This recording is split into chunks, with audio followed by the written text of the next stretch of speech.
Boa noite a todos da Associação Beneficente Bezerra de Menezes. Meu nome é Almerinda Máximo, eu faço parte do Grupo Espírita Teresa de Jesus e hoje, a convite da Michele, eu vim aqui para que nós possamos conversar um pouco sobre o capítulo 17 do Evangelho segundo o Espiritismo, Seja Perfeito, no seu item 4, que nós vamos falar sobre os bons espíritas. E para que a gente possa já ir entendendo um pouco mais do tema, nós vamos pegar o livro Religião dos Espíritos, com psicografia de Francisco Cândido Xavier pelo Espírito Emmanuel, a página 125, a página 123, que vai nos falar sobre o homem bom. E essa psicografia, ela foi tirada na reunião pública do dia 6 de julho de 1959, trabalhada em cima da questão 918 do Livro dos Espíritos. Então, Emmanuel começa assim: conta-se que Jesus, após narrar a parábola do bom samaritano, foi novamente interpelado pelo doutor da lei, que, alegando não lhe haver compreendido integralmente a lição, perguntou sutil: mestre, que farei para ser considerado homem bom? Evidenciando paciência admirável, o Senhor respondeu: imagina-te vitimado por mudez que te iniba a manifestação do verbo escorreito e pensa quão grato te mostrarias ao companheiro que falasse por ti a palavra encarcerada na boca. Imagina-te de olhos mortos pela enfermidade irremediável e lembra a alegria da caminhada ante as mãos que te estendessem ao passo incerto, garantindo-lhe a segurança. Imagina-te caído e desfalecente na via pública e preliba o teu consolo nos braços que te oferecessem amparo, sem qualquer desrespeito para com os teus sofrimentos. Imagina-te tocado por moléstia contagiosa e reflete no contentamento que te iluminaria o coração perante a visita do amigo que te fosse levar alguns minutos de solidariedade. Imagina-te no cárcere, padecendo a incompreensão do mundo, e recorda como te edificaria o gesto de coragem do irmão que te buscasse testemunhar entendimento. Imagina-te sem pão no lar, arrostando amargura e escassez, e raciocina sobre a felicidade que te apareceria de súbito no amparo daqueles que te levassem leve migalha de auxílio, sem perguntar por teu modo de crer e sem te exigir exames de consciência. Imagina-te em erro sobre o sobre o sarcasmo de muitos e mentaliza o bálsamo com que te acalmarias diante da indulgência dos que te desculpassem a falta, alentando-te o recomeço. Imagina-te fadigado e intemperante e observa quão reconhecido ficarias para com todos os que te ofertassem a oração do silêncio e a frase de simpatia. Em seguida, ao intervalo espontâneo, indagou-lhe o divino amigo: em teu parecer, quais teriam sido os homens bons nessas circunstâncias? Os que usassem de compreensão e misericórdia para comigo, explicou o interlocutor. Então, repetiu Jesus com bondade, segue adiante e faze também o mesmo. E assim, diante dessa página, que nos esclarece tanto o que significa sermos bons espíritas e homens bons, nós estamos elevando os nossos pensamentos a Deus, agradecendo o Senhor por essa oportunidade de trabalho, de estudo, de reflexão, para que todos nós possamos compreender a necessidade que nós temos de nos doar para o nosso próximo, assim como nós queremos que o próximo se doe para nós. E assim, Senhor, nós estamos pedindo a Tua misericórdia por todos os nossos irmãos que estão passando por dificuldades, por dores físicas e morais, por doenças, Senhor, aqueles que estão se despedindo dos seus amores, aqueles que saem pela porta do suicídio, deixando todos aqueles a quem o amam em desespero por não compreenderem a situação em si. E dessa maneira, Senhor, nós estamos pedindo por toda a humanidade, que nesse momento estamos passando por muitas dores e muitas dificuldades, mas nós que já estamos buscando o caminho das pegadas luminosas do Cristo, possamos fazer a nossa parte através das orações e daquilo que nos for possível realizar. Pedimos também a Maria Santíssima para que toque os corações dos nossos irmãos que ainda se encontram adormecidos no mal, para que eles busquem a mesma oportunidade que nós estamos buscando. E pedimos ao nosso guia espiritual, aos amigos que nos acompanham da espiritualidade, para que possam nos incluir, nos orientar e nos guiar durante o estudo, para que nós possamos tocar primeiro o meu coração e o coração de tantos quanto forem me ouvir, encarnados e desencarnados.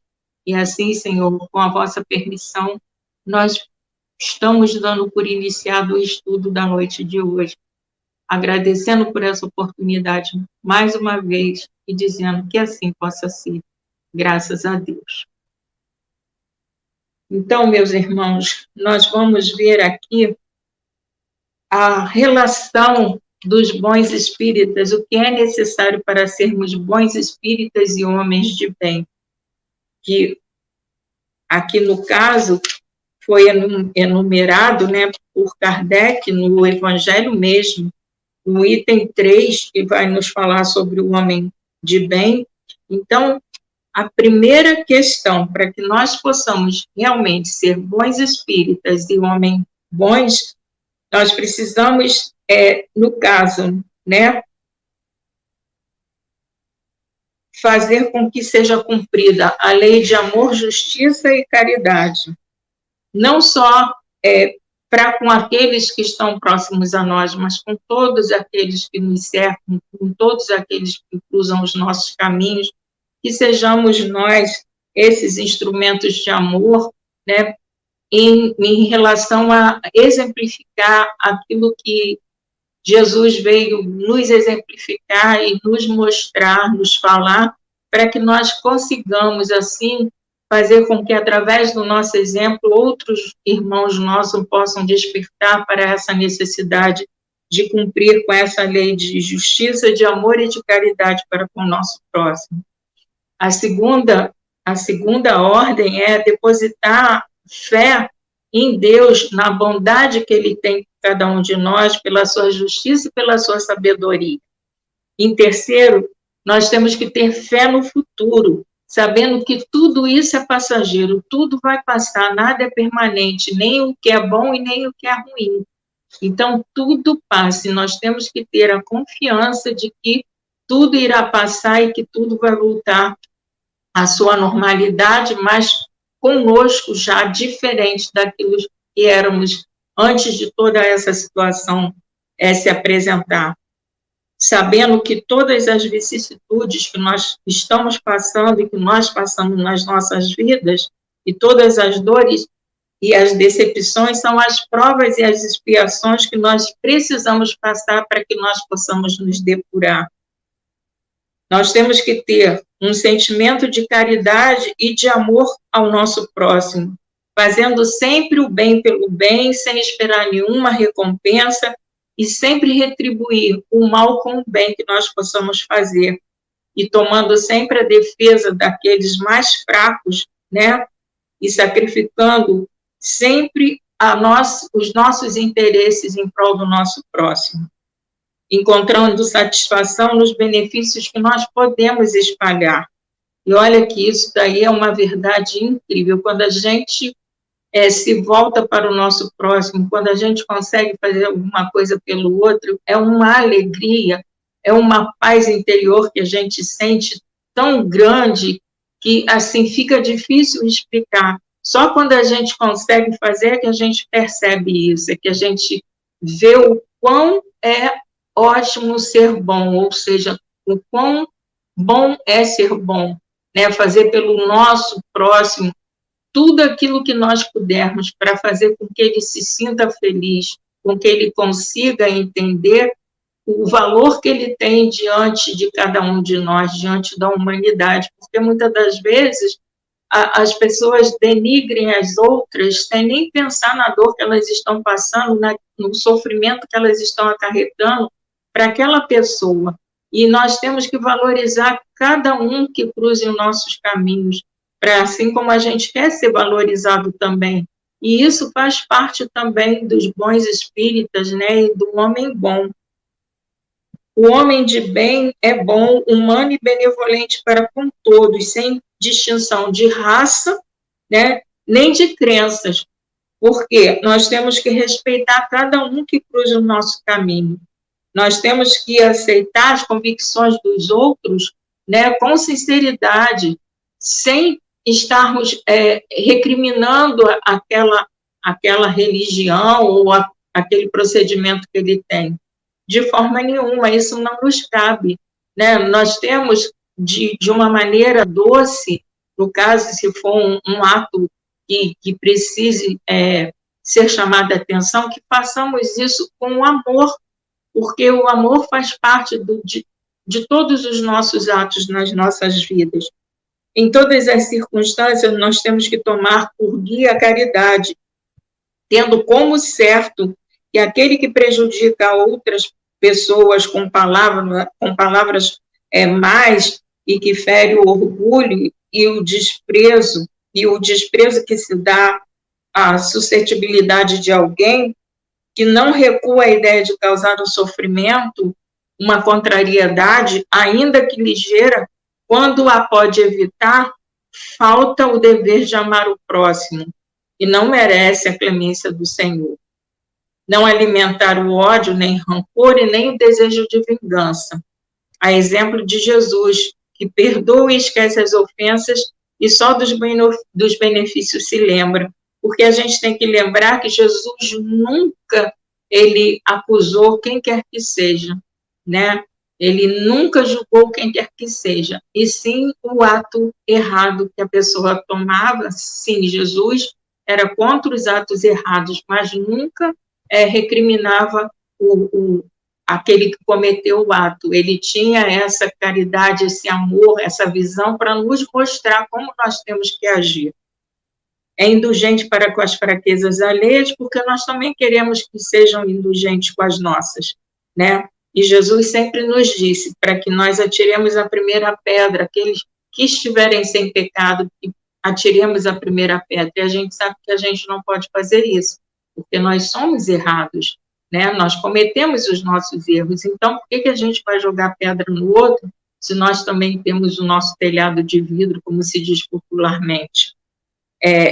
Nós temos que estudar as nossas próprias imperfeições, como nos aconselhou Santo Agostinho, que à noite nós façamos um levantamento de todos os nossos atos diários para ver onde foi que nós falhamos, onde foi que nós deixamos de cumprir com a caridade com o nosso próximo, para que no dia seguinte a gente possa acertar o nosso passo, né? Seja com quem quer que for ou em qualquer situação. Não nos envaidecemos da nossa riqueza, né? Nem das vantagens pessoais que nós temos, porque nós sabemos que tudo é um empréstimo divino. Então, se nós não fizermos bom uso desse empréstimo, certamente ele nos será tirado e será colocado na mão de outro que possa fazer um melhor proveito dele.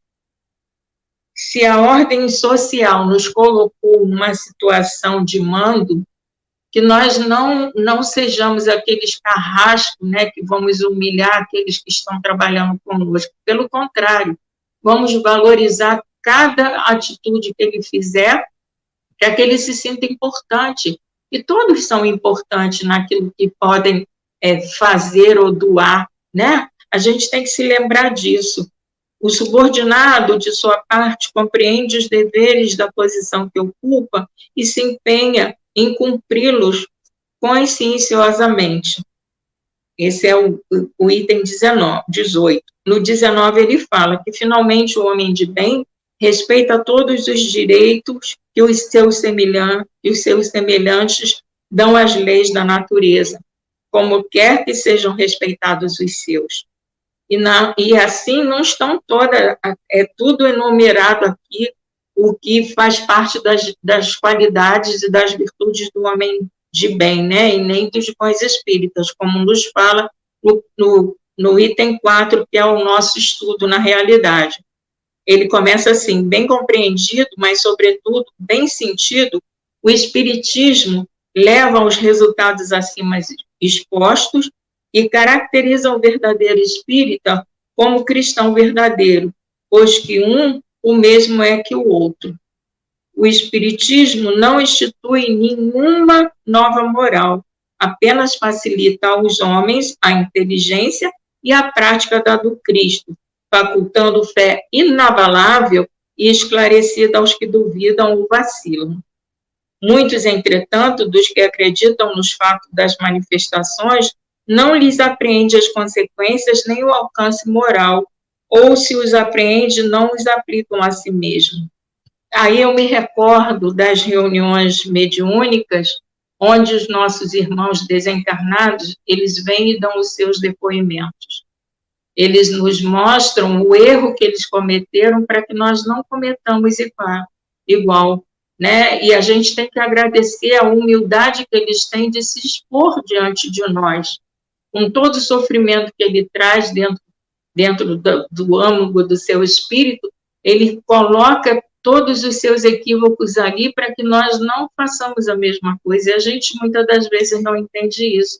A gente acha que a gente está indo para uma reunião mediúnica para auxiliar aquele desencarnado que está ali, quando, na realidade, é o contrário. Eu acho que o aprendizado é nosso, eles vêm até ali com aquela humildade, se expor, contar os seus equívocos, contar aquilo que eles fizeram de errado, para que nós tenhamos a oportunidade de não cometer o mesmo erro. Então, a gente tem que sempre valorizar a vontade que o outro tem de se expor, para que nós possamos tirar um aprendizado, porque o tempo todo nós estamos aprendendo, estamos ensinando também, aí disso que a gente tem que lembrar.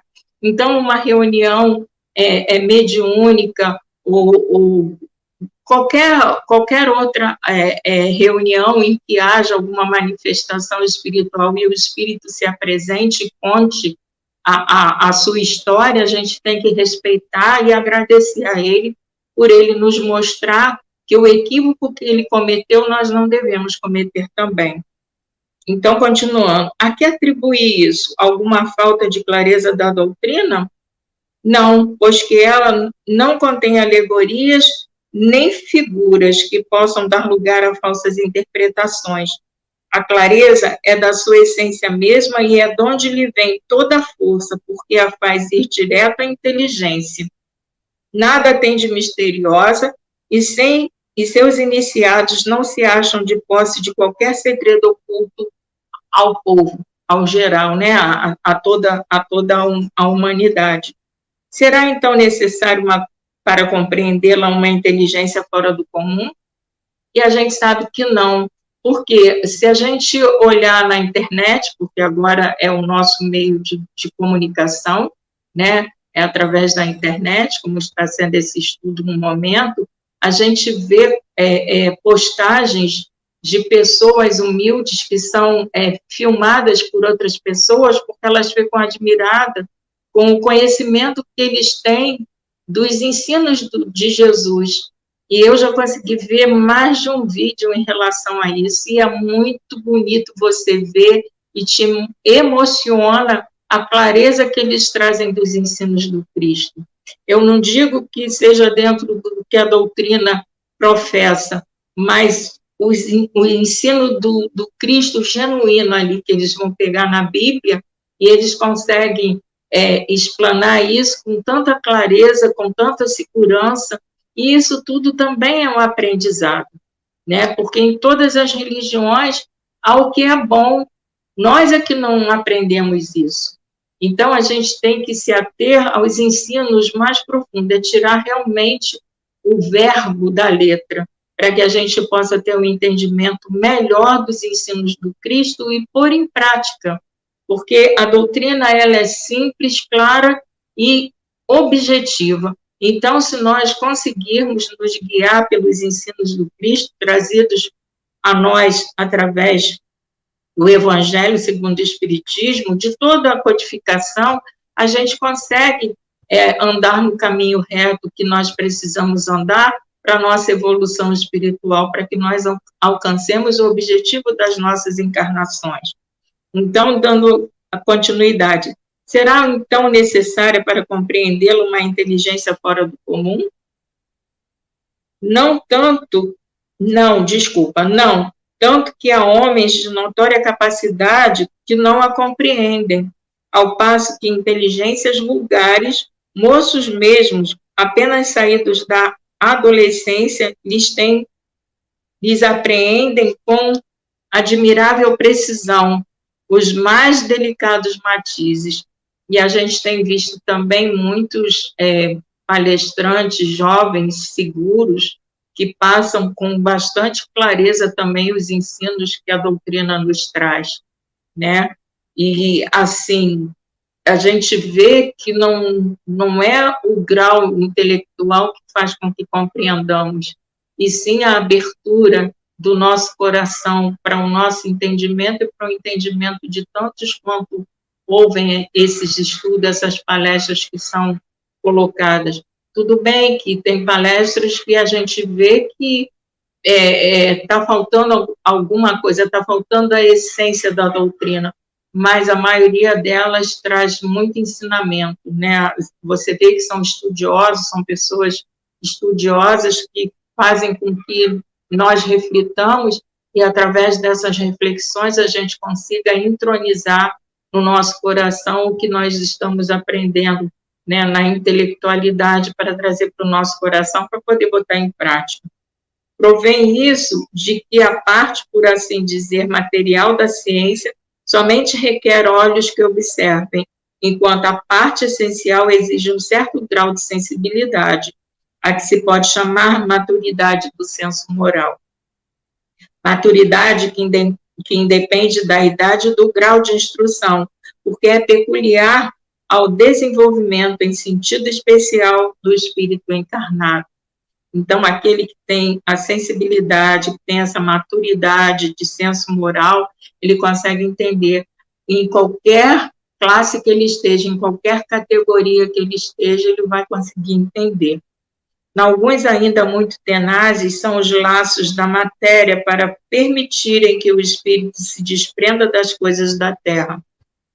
São esses nossos irmãos que vivem na materialidade, como, por exemplo, as pessoas sabem que tem que cuidar do corpo e do espírito, mas fazem do cuidado do corpo uma exibição, né? Eles querem ter um corpo todo torneado, um corpo trabalhado, não um corpo funcional, que é isso que a gente precisa do exercício para ter a funcionalidade que o corpo precisa, para que o espírito possa continuar trabalhando. Mas muitos se colocam dentro de uma academia e ficam malhando o tempo inteiro para ter um corpo torneado, enquanto que o espírito está lá sem um cuidado necessário, como precisaria ter, né? De estudo, de compreensão, de prática no bem, de caridade, e não tem. Só se preocupa com o externo, deixando o interior apagadinho, né? Sem tratamento. A névoa que os envolve tira-lhes das coisas da terra, a névoa que os envolve tira-lhes a visão do infinito, de onde resulta não romperem facilmente com os seus pendores, nem com os seus hábitos, não percebendo haja qualquer coisa melhor do que aquilo de que são dotados. Tem a crença nos espíritos como um simples fato, mas que nada ou bem pouco lhes modifica as tendências instintivas, ou seja, o instinto ainda está falando muito mais alto do que os ensinamentos que os espíritos trazem. Então, se deixa levar muito mais pelo instinto.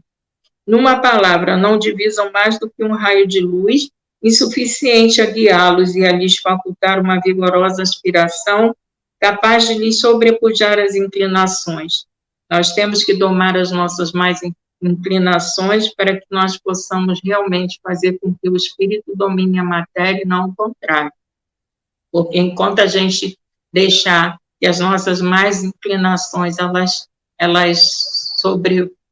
venham a sobressair diante do espírito, nós não vamos nunca conseguir a nossa evolução necessária, para quando nós atravessarmos a porta estreita e chegarmos na pátria espiritual, nós não termos nos melhorado em nada, né? A gente simplesmente passou por aqui, pela terra, passou pelas vicissitudes, mas não aprendeu nada e não colocou nada em prática. E é necessário que nós aprendamos e pratiquemos aquilo que nós estamos aprendendo, né? E Cristo foi tão claro, não só nas palavras, mas no exemplo, né? Toda a vida do Cristo foi um exemplo para nós, desde o nascimento até a crucificação. E nós simplesmente não aprendemos absolutamente nada. Muitos de nós ainda continuam achando que estão aqui a passeio, e, sabe,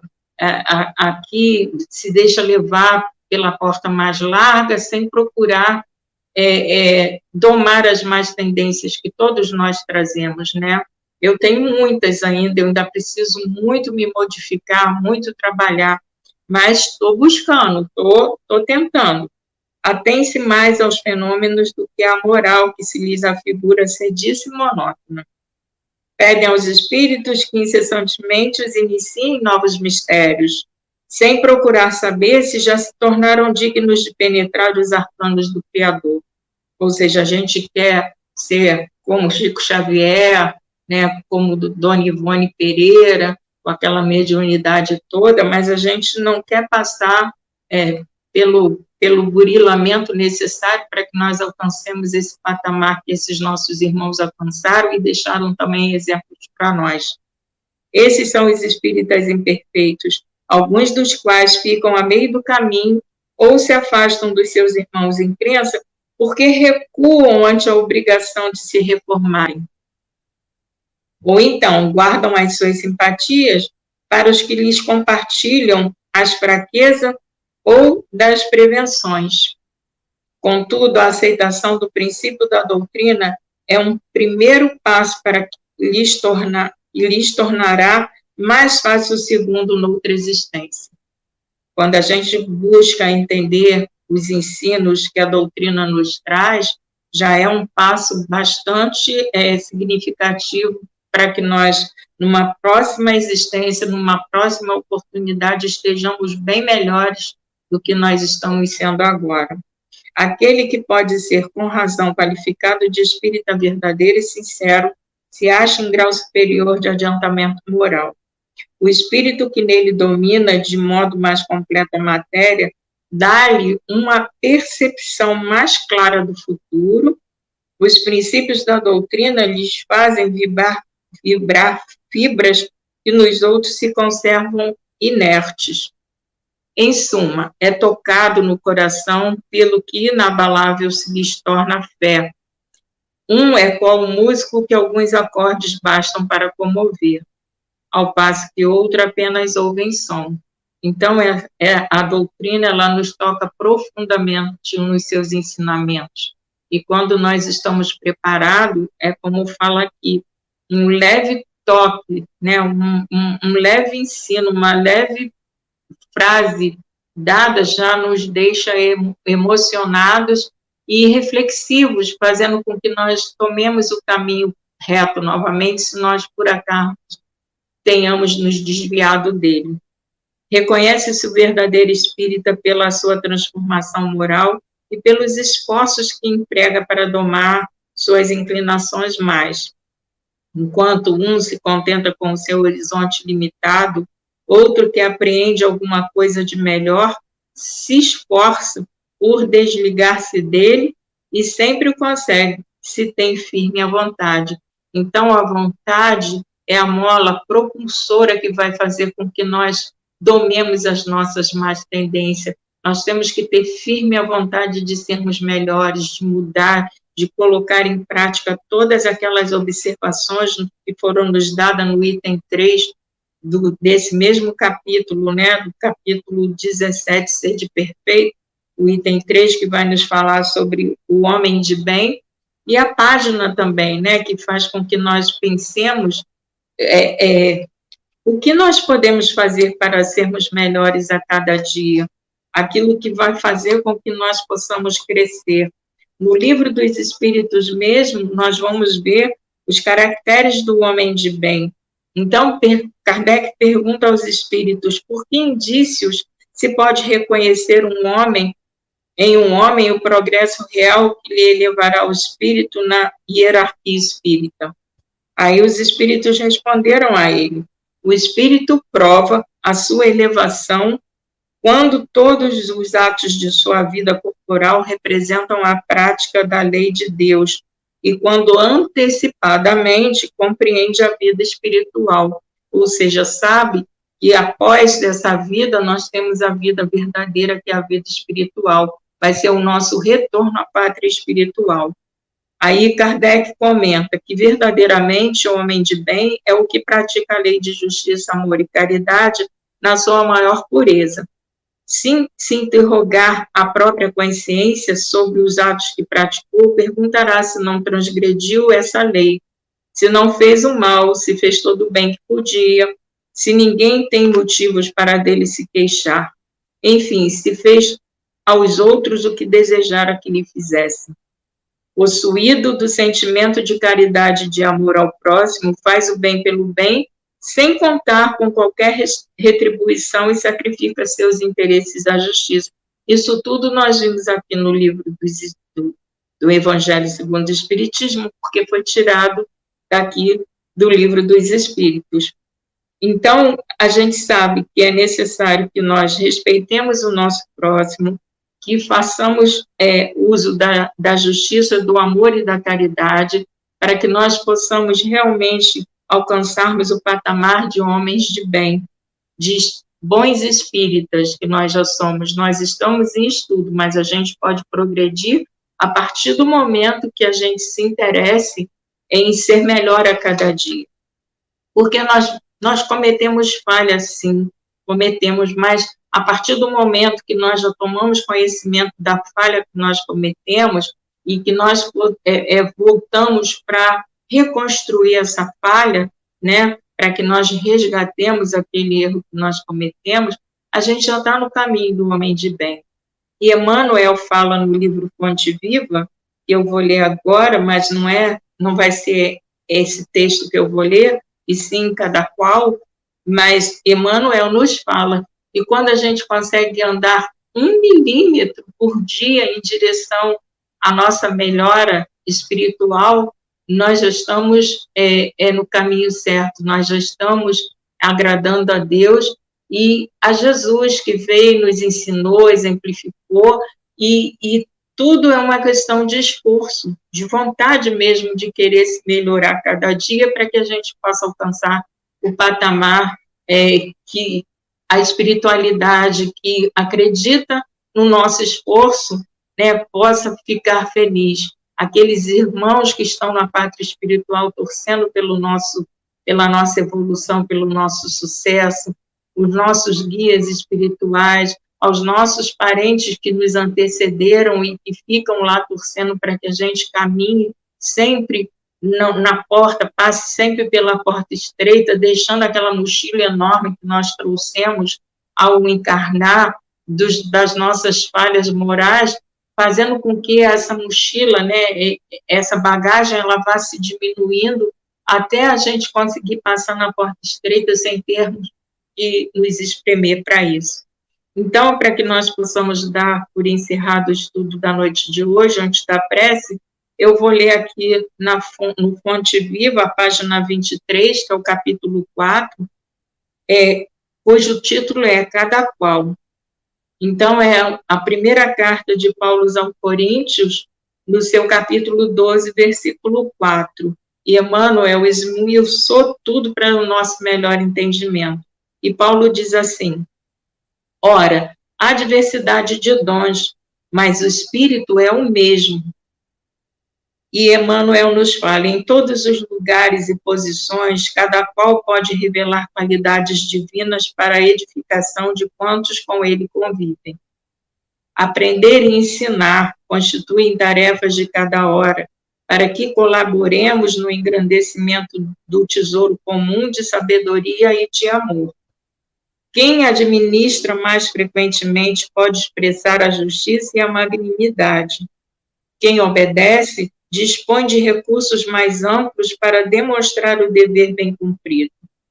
O rico, mais que os outros, pode multiplicar o trabalho e dividir as bênçãos. O pobre, com mais largueza, pode amealhar a fortuna da esperança e da dignidade. O forte, mais facilmente, pode ser generoso a todo instante. O fraco, sem maiores embaraços, pode mostrar-se humilde em quaisquer ocasiões. O sábio, com dilatados cabedais, pode ajudar a todos, renovando o pensamento geral para o bem. O aprendiz, com oportunidades multiplicadas, pode distribuir sempre a riqueza da boa vontade. O são, comumente, pode projetar a caridade em todas as direções. O doente, com mais segurança, pode plasmar as lições da paciência no ânimo geral. Os dons diferem, a inteligência se caracteriza por diversos graus.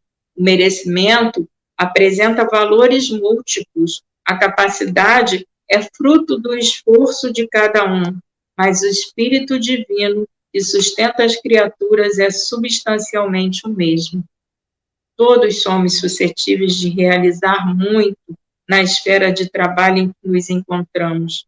Repara a posição em que te situas e atende aos imperativos do infinito bem. Coloca a vontade divina acima de teus desejos e a vontade divina te aproveitará. Então, meus irmãos, com a finalização dessa página, eu espero que o estudo tenha ficado bastante claro aquilo que nós precisamos para sermos bons espíritas e para sermos homens bons, né? Homens de bem, que possa auxiliar a todos que estão à nossa volta e nos auxiliando também através da nossa transformação moral, para que quando formos chamados à pátria espiritual, possamos chegar de cabeça erguida, sabendo que cumprimos com tudo aquilo que nos foi proposto cumprir, auxiliando a todos aqueles que estão em situação de dificuldade, seja através de um sorriso, de um olhar, né? Agora a gente não pode mais estar tocando muito no nosso próximo, mas os nossos olhos são o espelho da nossa alma, e através dos olhos a gente fala bastante. Então, que nós tenhamos sempre o olhar caridoso para com todos aqueles que cruzaram os nossos caminhos, para que eles tenham a esperança em dias melhores, sabendo que nenhum de nós está sozinho, seja nessa situação e em outras que possam advir desta que nós estamos passando. E assim, com coragem, com força, com resignação e a fé, acima de tudo, inabalável, nós possamos auxiliar aqueles que ainda não descobriram o caminho da felicidade, as pegadas luminosas do Cristo, para que todos nós um dia alcancemos o planeta já em regeneração, voltando a esse planeta já com ele em regeneração. E assim, Senhor, mais uma vez nós vos agradecemos por essa oportunidade, agradecendo também aos espíritos que me intuíram, me orientaram e me guiaram durante esse estudo. Que eu tenha sido claro e objetivo e que eu tenha realmente passado essa reflexão aos nossos irmãos. E aqueles que tiverem o Evangelho em seus lares, que eles possam também dar uma estudada nesse item, para ver se eles vão ter o mesmo entendimento que eu tive. Muito obrigada, meu Deus, que Jesus possa ser sempre a nossa luz, iluminando os nossos caminhos e os nossos pensamentos, e que Maria Santíssima possa, com seu imenso amor, cobrir toda a humanidade, E eu agradeço a todos aqueles que me ouviram pacientemente e pedimos que Jesus possa permanecer conosco hoje, agora e sempre, que assim possa ser. Graças a Deus.